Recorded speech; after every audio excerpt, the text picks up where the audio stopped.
Hér erum við með alveg stórglæsilegan bíl. Allt grænt sem vel vænt, segja menn, enda fallegur litur. Þetta Opel Mokka. Hann kemur í 4 útfærslum. Þetta rafmagnsbíll með 50 kW rafhlöðu. Hann drífur 324 km samkvæmt WLTP-stalinu.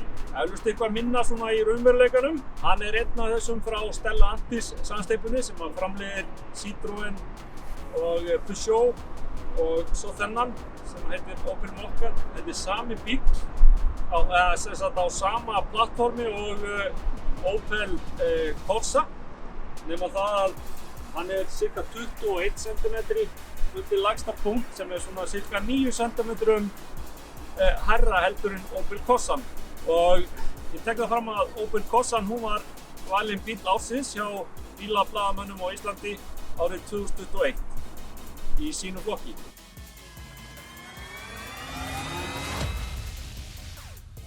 Hann gefur okkur 134 hestafli afl, hann með 260 Nm togi og þá bara alveg ljómandi gott að keyra hana bíl.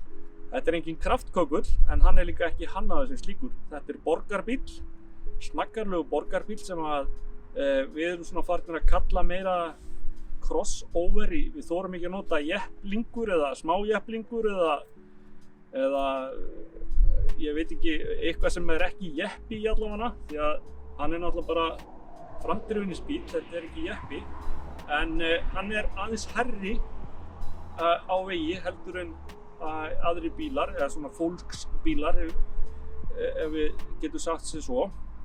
Ég með sæti í sem sagt nánast aftustu stöðu. Ég 1,90 á hæð með langa fætur og maður situr svolítið svona í 90 gráðum, svona spýtugall, en þetta alveg nóg pláss. Ef ég fer með fæturna svona þá alveg yfirdrifið pláss frekar stuttar setur hérna.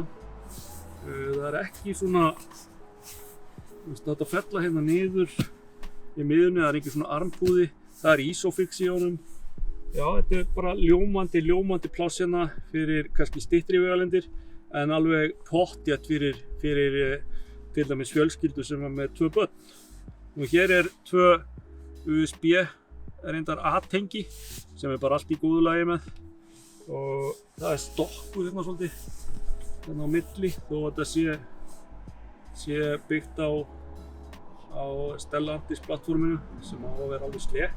Það eitt atriði hérna sem ég kannski finn pínulítið að þaklínan slúttir svolítið hérna niður sem þýðir það þegar maður ætlar að stíga út úr bílnum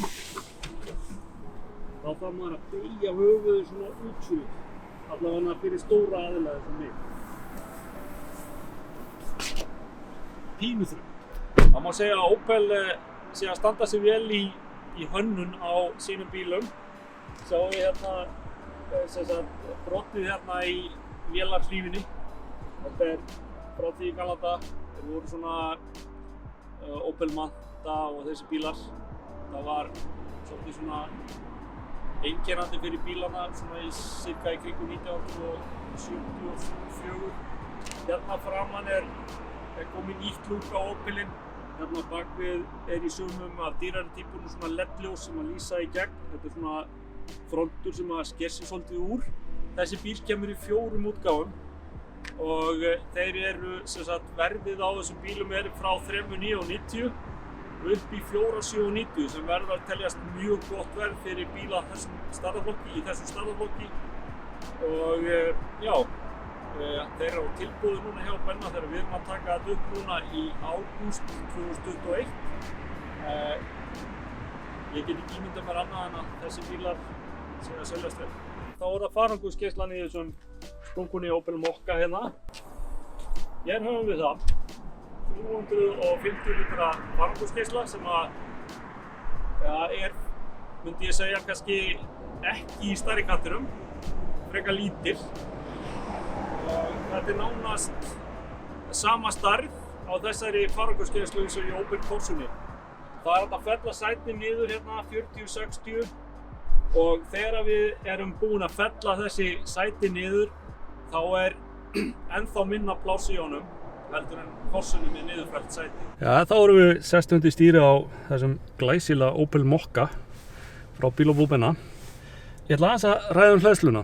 Við getum hlaðið hann í 7,4 kW hleðslustöð, þá hann cirka 7 tíma að hlaða sig. Og ef við setjum hann í 11 kW stöð, þá hann svona 5,5 tíma, þá ég að tala frá svona kannski, já, hvað við segja, 10-15%. Og eftir því sem við förum herra í hleðslu, við förum yfir 80% eitthvað svoleiðis, að þá minnkar alltaf hleðsluhraðinn eftir því sem hann nær dregur að fullu batteríi. Nú hann getur mest hlaðið 100 kWh á klukkustund, þannig að það hægt að setja á hann á hálftíma á svoleiðis hleðslustöð. Já, það hægt að doppa hann upp, sem bara alveg ágætlega stuttur tími. Nú ef við horfum hérna aðeins á mælaborðið á þessum bíl, að þá þetta hið glæsilegasta hönnun. Þú ert með allt hérna mjög vel sjáanlegt fram að þig. Nú hérna erum við með þennan píanóglans hérna sem er nú ekkert sérlega skemmtilegur í þessum bílum því að þetta verður allt svo kámað. Nú við höfum drive mode hérna, við getum sett hann í sport og normal og eco. Og í sport stillingunni þá erum við náttúrulega að eyða mesta orkunni, en hann kannski svona snegstur í þeirri stillingu.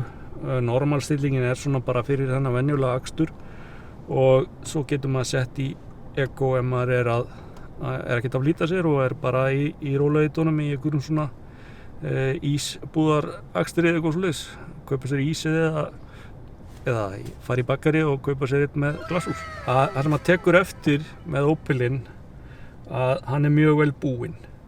Það allt í þessum bíl. Það akrinnavari, það sem sagt umferðarskiltalesari, hann slekkur á háljósunum á sem sagt ef hann skynjar bíl á móti, hann með skynvata hraðastillir. Það alltaf hægt að fá í þennan bíl ef þú kaupir þannig típu. Þetta grunntýpan kannski ekki með þessu öllu, en bílinn eins og ég sagði á mjög hagstæðu verði. Við erum að tala frá tæpum 4 upp í tæpar 4,8 fyrirgeði, og það verður að teljast mjög gott verð. Nú ef við ökum aðeins af stað á Mokkanum hérna, þá þetta að sjálfsögðu alveg silki mjúkt. Fyrir mig, eins og ég hef áður sagt, 1,90 á hæð með langa leggi, þá finnst mér þú veist, það sem sagt það sem að hurðarhandtangi fyrir neðan það sem að rúðu uppalarinn og það rekst aðeins inn í hnið á mér, en það kemur ekkert svo sem að sök. Ég ekki með sætið í öftustu stöðu, svona myndi ég vilja hafa þetta, og hann einstaklega mjúkur og sætin eru geggjuð. Sætin í Opel eru bara svo rosalega þægileg að það bara, sko, þó víða væri leitað, þá þetta alveg gríðarlega góð sæti. Og eitt sem að þegar ég á Benna sögðu mér, að það koma að þessu einhverju sérfræðingar eins og baklagnar og svoleiðis fyrir Opel út í Þýskalandi til þess að hanna þessi frábæru sæti. Þessi bíll alveg þræl skemmtilegur akstri, eins og ég sagði, hann mjúkur, hann lætur ekki mikið yfir sér. Að vísu þetta náttúrulega ekkert svakalega kraftmikið, en þurfum við þess í svona lítinn crossover eða sportjafling þegar við erum að aka í borginni? Nei, við þurfum þess ekki. Ég myndi segja að þessi bíll henti sérlega vel í allan borgarakstur, og ef við tökum mig sem dæmi, ég komin að rafmagnsbíl og upplifunin alveg frábær, og þá segi ég bara eitt: hversu oft ferðu á bílnum út úr bænum? Jú, ég bara vinn í borginni og bý á Reykjanesskaganum, og það duga mér alveg að vera á rafmagnsbíl. Ég þarf ekkert, ég lend aldrei í vandræðum, ég hleð heima og ég er ekki að fara norður á Akureyri einu sinni í viku eða eitthvað slíkt, og þó ég þyrfti þess að þá er það ekkert vandamál. Það þarf bara að stoppa, fá sér puls og hlaða. En eins og ég segi, þá fer mjög vel mig hérna í þessu bíl. Þetta er alveg ekta familíubíl fyrir hjón með 2 börn. Góður í hérna borginni, nýtist vel í allt snatt að skutla og skreppa, og svo er hann bara alveg örugglega ágætur í það að keyra lengri vegalengdir, en þá þarf bara að vera með það á hreinu að það þarf kannski að hlaða oftar heldur en til dæmis bíl eins og Tesla eða bíla með þessum stærri rafhlöðum. Rafhlaðan í þessu er 50 kWh og afli í mótornum 100 kW, þannig að þú veist, þetta er engin sleði. Þetta er alveg ljómandi bíl. Niðurstaðan hjá okkur Gulla. Já, við mælum með Opel Mokka. Mjög skemmtilegu bíl.